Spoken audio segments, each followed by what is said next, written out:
Welcome from sunny Norwich. Oh, sorry, that was too upbeat for an intro. We just normally say, all right? Yeah. Sorry. All right. Also, is it sunny? I mean, I don't know. That has been sunny in spells. Yeah. It's like a sunny spells kind of day. It is, yeah. On the weather forecast. It's cloud with a bit of sun. Yeah, I was going to say, on the forecast, that's what you get. I could tell. Yeah. Which beats rain. Yeah, it does. By the way, just as a little caveat for anyone listening, I don't know whether it will be detectable, but I am without mic because I stupidly came to the office and totally forgot all of the stuff I need to record this podcast. So I've gone in raw. I can fix it all in post.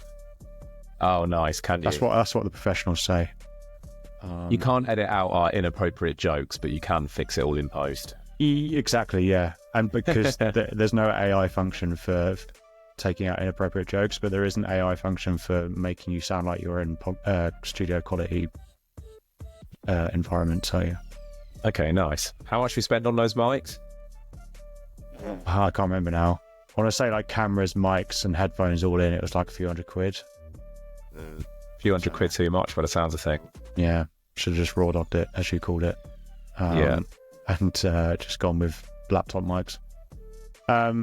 Nice. What'd you do at the weekend?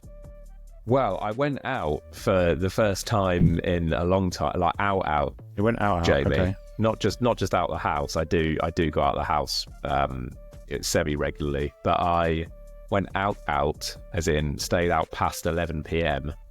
For the first time for ages. And you, Jamie, were meant to be there, but you didn't. You were a no-show. I flaked.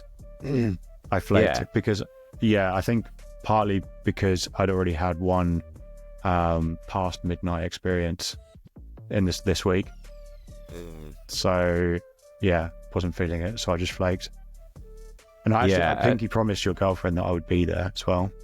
Yeah, you did. So at the moment there's a little bit of an air of trepidation between setting up contact with your girlfriend again because I've broken that pinky promise. I want you to know, and I want anyone listening to know that she's really upset. Really upset. Yeah. It was a drunken pinky promise, and that they don't mean as much, right? Yeah, well, the pinky promise for Saturday's night out happened on the Thursday night out that you were referring to earlier. Yeah. So that there is a rule, never plan a night out when you're already on a night out. No, I think that's correct. So I'm gonna have to make it up to your girlfriend in some way. Yeah, I mean, you got to tread carefully here. Maybe dinner or something. Oh, dinner, just the two of you. Yeah, something. She'd love that. I mean, I don't know. I mean, I would love that. I'm not sure she would. Anyway, okay, so out. And what was the vibe? Club? Yeah, it was, but it was like an alternative music night. So it wasn't, your conventional dance music. All right. God, I sound old, don't I? It wasn't a typical dance hall. It was. It wasn't your typical disco. Yeah, it was alternative music, so like rock music and stuff. Okay. Some example tunes that were played. It was very eclectic, is the word I would use. So it would transition from, Metallica or System of a Down to Taylor Swift, in a heartbeat. So it was a real mix. Okay. And it was sort of I mean, I don't go out very much anymore. So my expectations were, I didn't really know what to expect at all. But it was, some things don't change. And I think the sort of, the type of drinks you get, the demographics that were there were kind of what I imagined they would be. Okay, and you were drinking VKs? I was drinking, VKs, yeah. Okay. Yeah, do you remember VKs? Yeah, I've not drunk that many VKs in my lifetime. Back in the day, 16 years ago, when I was just 18, the VKs were one of the primary drinks. They were the one. Yeah, they were the one, yeah. Yeah, but we weren't mature enough to really enjoy the taste of beer just yet. No, exactly. Yeah, we needed something that tasted like Coke. Yeah, because you go through a phase of forcing yourself to like beer until you actually like it. Yeah. Which I think is what listeners do with this podcast. I do actually like beer now as well. No, I do too, yeah. Yeah. But I definitely didn't always. No, me neither. Anyway, that was, thrilling podcast intro. James's sad night out at an alternative dance hall.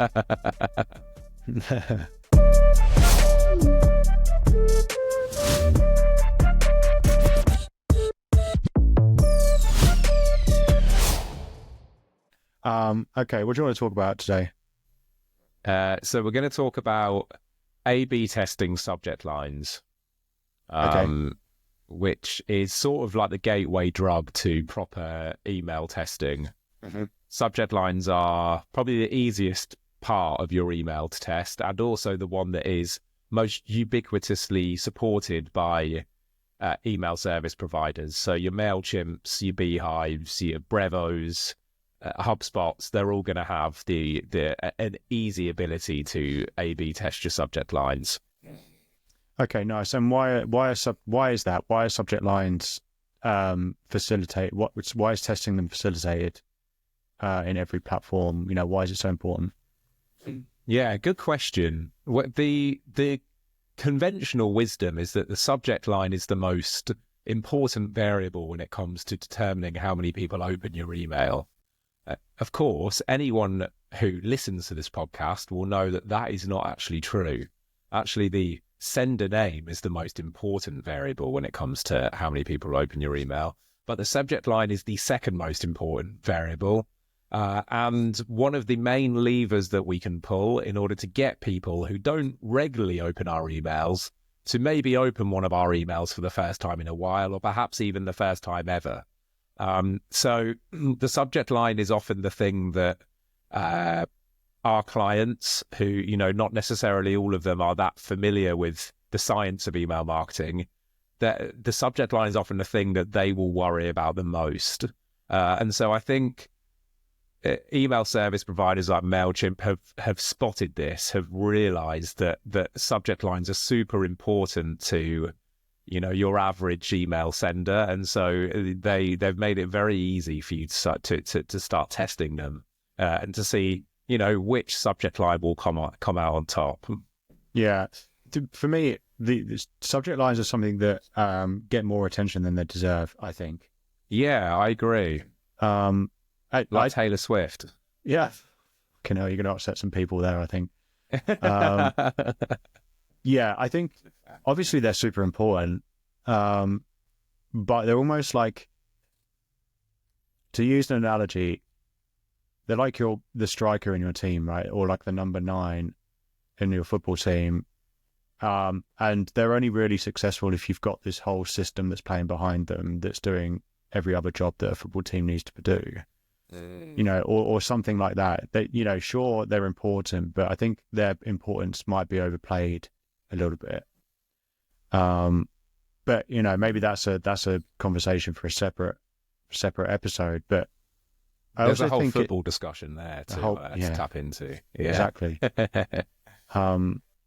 So subject lines, if we just say, for the argument's sake, that they are an important element without getting too philosophical about it, and it's important that we're always testing when it comes to email marketing.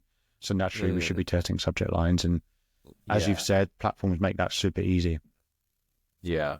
So if we assume that some people that are listening to this are probably the vast majority of email marketing operators, people who are doing their email marketing, running their newsletters as part of the whole marketing mix. They're a marketing manager who is trying to tick off every single channel and try to do them, with some level of competency, but naturally they're going to be stretched thin. And testing in email marketing might be something that they really don't have that much time for.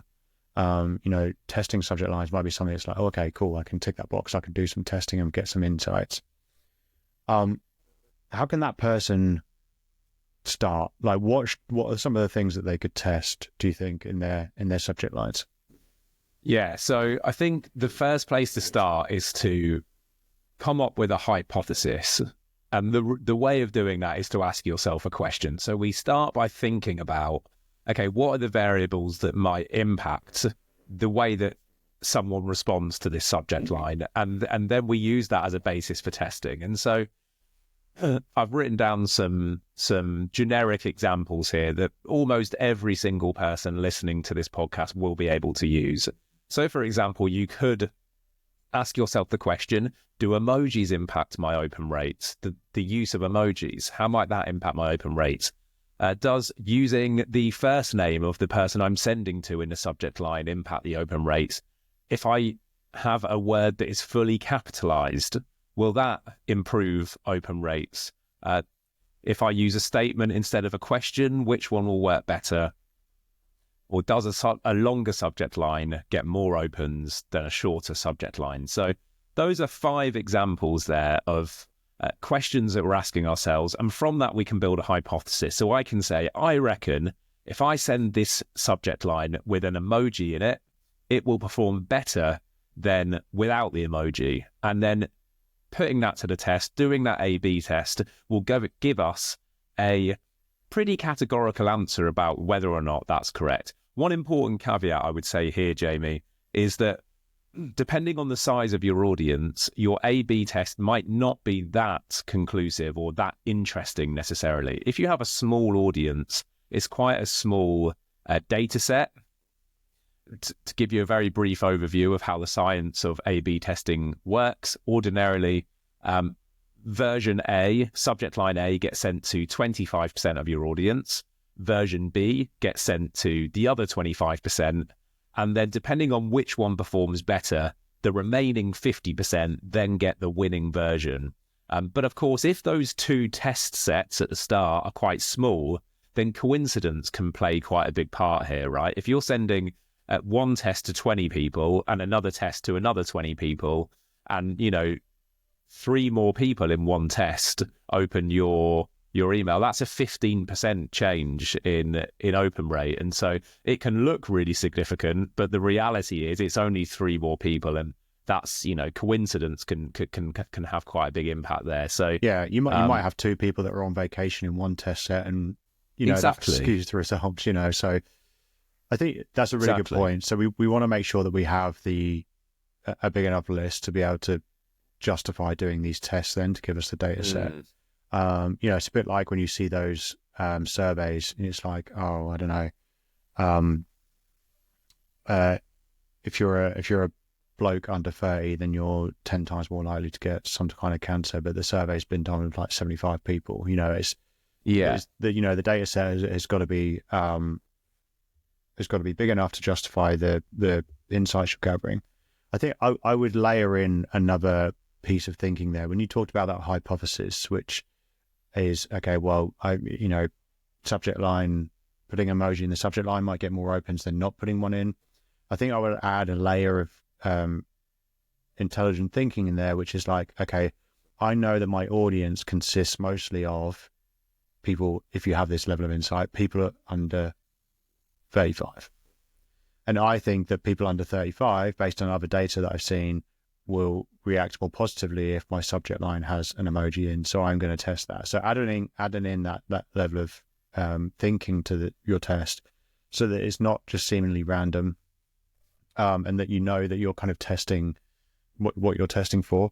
It's kind of like back when you did GCSE science, and you had to, all of this, you started with a hypothesis, and then you had the controllables and the variables, etc. And I don't think that wood is going to conduct electricity, and then you connect the circuit with a pencil and then it doesn't conduct it. And, so that's what we're kind of working with here.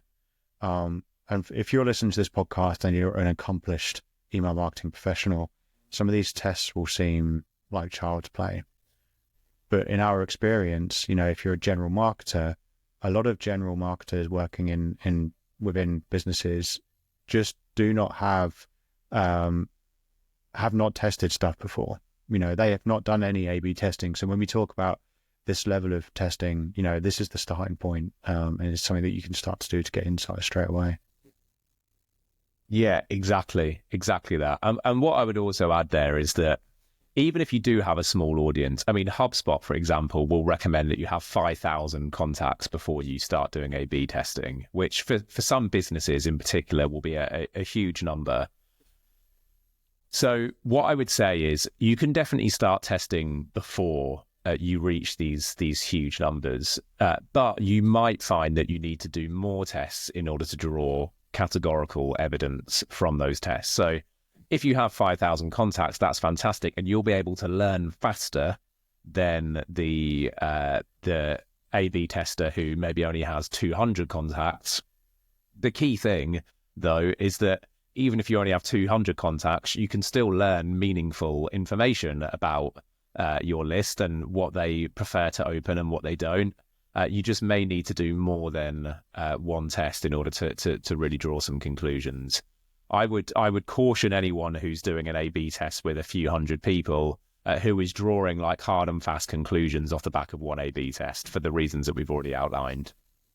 Yeah, I like that. I mean, you could say, if you've got a small audience, you could say, okay, I'm going to do this emoji test and I'm going to run it for 6 months, and then I have some like proper data to work from. The only thing you've got to be careful of there is that you're not testing other things whilst also testing, the subject line or the emoji thing, because you've got to think about the controllables, the variables, etc. It might be that it wasn't the emoji that got more opens. It was the fact that you did a lot of short subject lines, and you did, the longer ones didn't perform so well, and the short ones did. So you got to control those variables where you can. Yeah, that's an excellent point. And of course, when we're talking about subject line testing, we're also only looking at open rate too. It might be, for example, that you notice 2 completely different click rates in your emails that you're A/B testing. It's unlikely that has anything to do with the subject line. Sometimes the subject line can have an impact on click rates. If, for example, you are including a clear CTA in your email and you mention that in the subject line, you might find that the connection between mentioning it in the subject line and then including the CTA has some sort of impact on click rate. But generally, we only want to be testing open rate. That's the variable that is most impacted by subject lines too. And I also want to talk very quickly. So I've mentioned some generic examples of hypotheses that you might ask yourself. You can also do this for specific stuff that's specifically related to your business as well. So it might be, for example, that you have 2 really popular products, and mentioning product A in the subject line attracts the attention of way more of your audience than mentioning product B. Or maybe talking about how affordable your products are is way more effective for email opens than talking about the quality of your products. Or, if it's a service, let's say you've released a white paper, subject line A might be, here's the free white paper. Subject line B might be, here's how you solve whatever, poor conversion or whatever it might be. And so there we're looking at a solution-focused approach where we're giving a resource versus a problem-focused approach where we're mentioning the fact that people might have this problem and here could be a solution. So there's loads of different company-specific, brand-specific approaches that we can use as well. It doesn't just have to be things like, do emojis impact open rates? We can really get quite granular here with what we're testing, and I would say that's when you start to learn really interesting things about your audience that don't just help you, by the way, for your email marketing, but can help you for every aspect of your digital marketing. If you know that your audience are really interested whenever you mention a particular product, that's the sort of information you need to be using on your socials, on your paid ads, SEO, etc. So these kind of learnings that we're getting here, let's not just isolate them to email marketing and use them to improve our open rates for future emails. Let's apply those learnings to other areas of our digital marketing and make all of our content across the board more engaging. Nice. And keep a record as well. I think, you can then start to use the results of these tests to build this almost like, my Bible. This is how my audience responds to, and there is results of all the tests that I've run and what I found are all of my insights. And then you've got this kind of asset, this kind of guide to how your audience likes to be spoken to when it comes to the subject lines and how you can put those into practice elsewhere. James, do you think there's anyone in a situation that you could come to you and you would say to them, do you know what, forget A/B testing for now, don't fucking bother, because it's, go away and focus on other things? Or do you think that A/B testing is such a good thing to do that anyone at any level should start at some point? I think the only instance where where A/B testing wouldn't be worthwhile is if your deliverability is really poor. If your engagement is so poor that you just aren't getting people reading, that's probably because of your deliverability. And I would say that deliverability has to be the most important priority. So again, just as a reminder, deliverability is our likelihood of getting into primary inboxes, our likelihood that our email is going to get delivered to the inbox that we want to hit. And if we start going into spam, for example, that is an indicator of poor deliverability, and it means that we are highly likely to be ignored. And so that needs to be priority number one. And solving that problem is way more important and will move the needle far more significantly than A/B testing. A/B testing, in a sense, it is really important, and like I said, it can give you lots of learnings that you can apply to other areas of your marketing, but it is sort of a cherry on top. And you've used the analogy of talking about the number 9 when it comes to the football team. There are all of these other elements that factor into how successful your emails are. And again, we're talking about open rates here. As we always say, the difference between a great subject line and a bad subject line is maybe, at its most optimistic, say 10% points.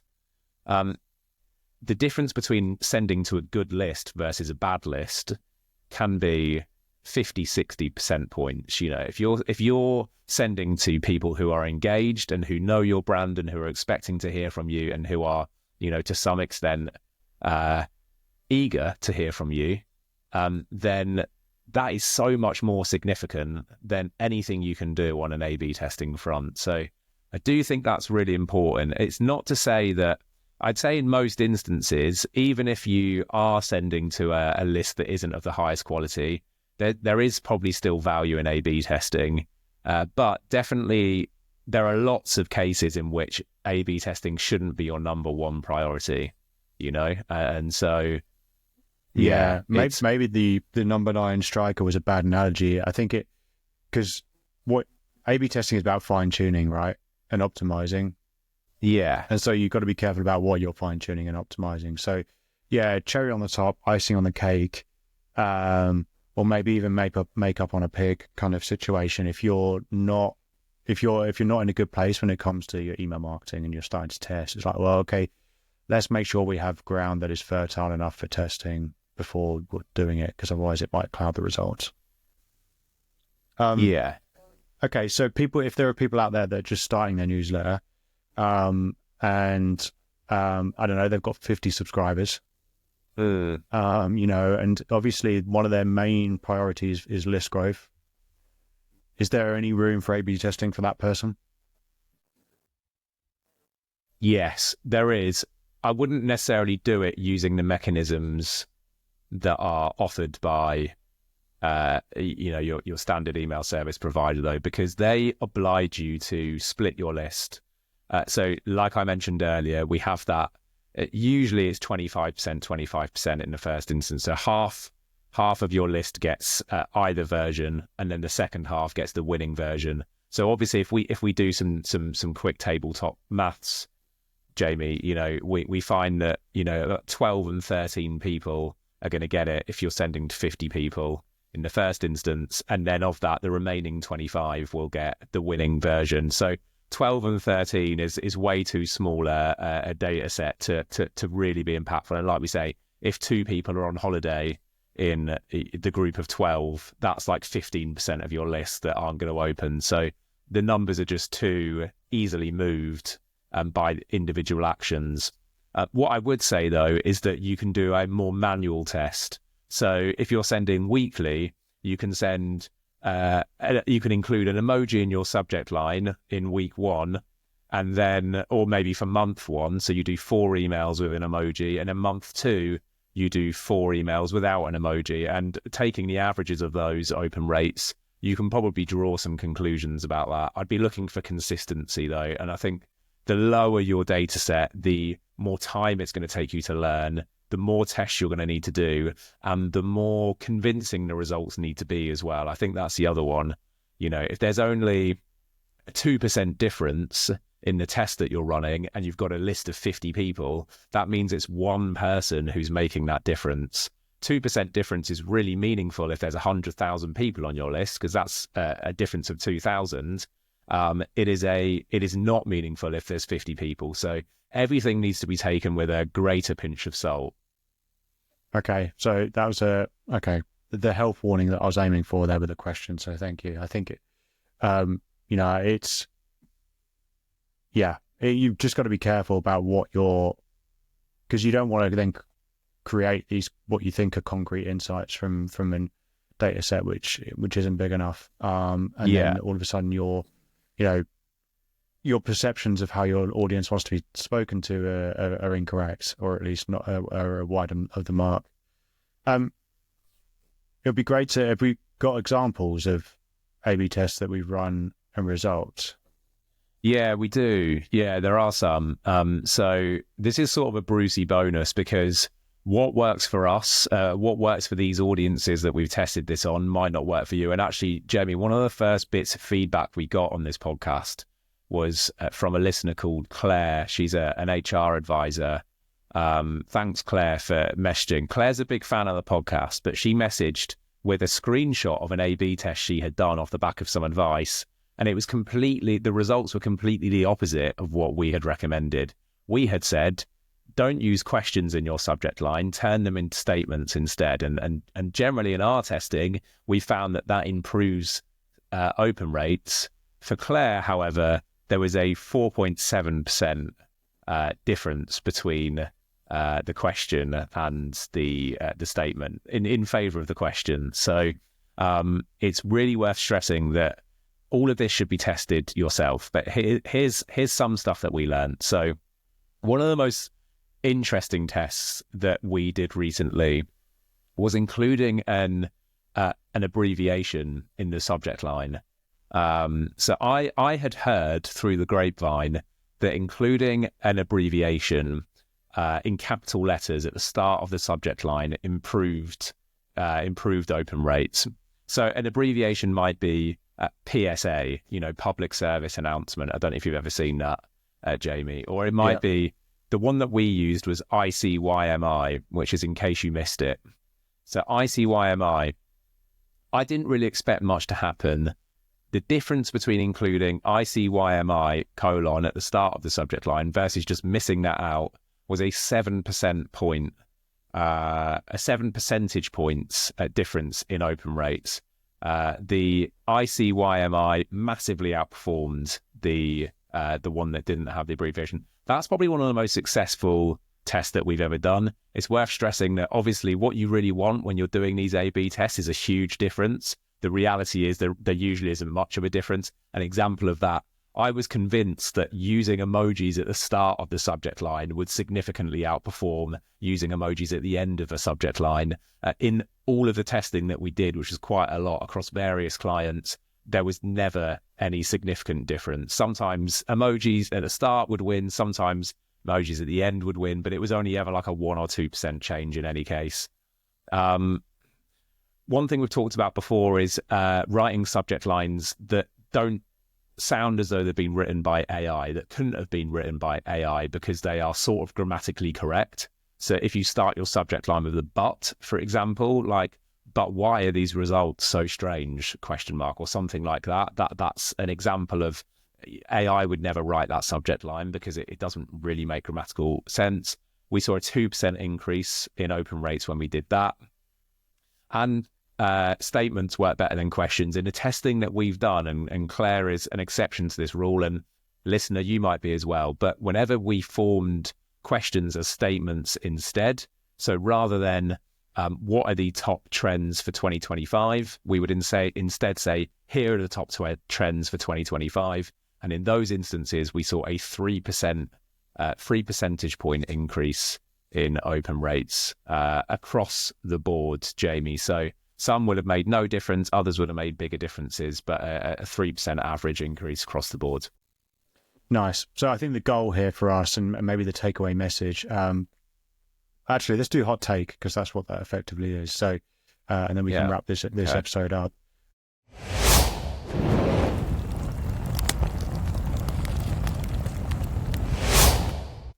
I've got my hot take. If you want me to go first, James. Please. Yeah. Okay. So I think taking the example there that James has given with Claire, I think my hot take is be more Claire. I think what the great thing about that story is that Claire went away and did the test, and did the test and then found the results and found out what worked for her audience. And, I think it would be really easy for marketers to just say, okay, well, I did this A/B test, so that means this is the gospel, and, statements work better than questions. I think, the way that we would communicate that is, our testing has showed that statements work better than questions. What should you do with that information? Do the test yourself. And so whatever information we've given in this podcast, my takeaway and my hot take would be, do the test yourself, and find the insights for yourself. Yeah, nice. I think my hot take is going to be something that you actually mentioned earlier, Jamie, but it does apply to Claire's example as well. And that is, if you are testing subject lines, make them as identical as possible, barring the variable that you're testing. So one of the discussions that I had with Claire in the aftermath of her sending this feedback was that in Claire's test, whilst the question has been a statement, the question is about 3 words shorter than the statement as well. And so you can see just from looking at it that the statement version is it will have been chopped off, and perhaps the question version won't have been. And that difference means that even though the results are interesting and we can use that as a basis to build other tests on top of, this could also be a test of, do shorter subject lines work better than longer subject lines? And unfortunately, because there are 2 big variables here, yes, the question versus statement, but also short versus long, it means that we can't categorically decide whether questions indeed are better performers or whether it's just the fact it's a shorter subject line. So if you are trying it yourself, and as Jamie says, please do, also remember that every other variable that might impact open rates needs to be as identical as possible to really get the best results. Okay, nice. That I looked at the clock and it said 15 minutes, and then I looked again and it said 33. So, damn it. Yeah, we're never very good at just shutting up. Look, thanks for listening, everyone. If you're on Spotify, give us 5 stars if you enjoyed it. If you haven't, just message me directly and tell me your shit. YouTube, like and subscribe. And if you want help running your first A/B test, message us. We'll set on a call and we'll help you do it. And we'll charge you 500 quid. No, I'm joking. We'll do it for free, just to help you get your first one out the door so you know how it works. Otherwise, thanks for listening. Yes. Cheers, guys. Cheers, guys. Bye. Bye.